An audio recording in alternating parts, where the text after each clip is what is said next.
Hi guys, today we'll talk about how to fix or how to solve the problem of display on the application of Chase app.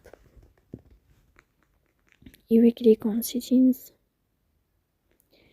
In this page you will go to apps, default apps, app settings. On above you will search about Chase app and you will click here. Then we click on first stop and you will click OK. Then you will enter to the window of storage. Here you will click on clear cache, but pay attention, don't click clear data because that can delete your account. Then you can turn off your phone and you can restart your phone again. So please don't forget to support us by like and subscribe.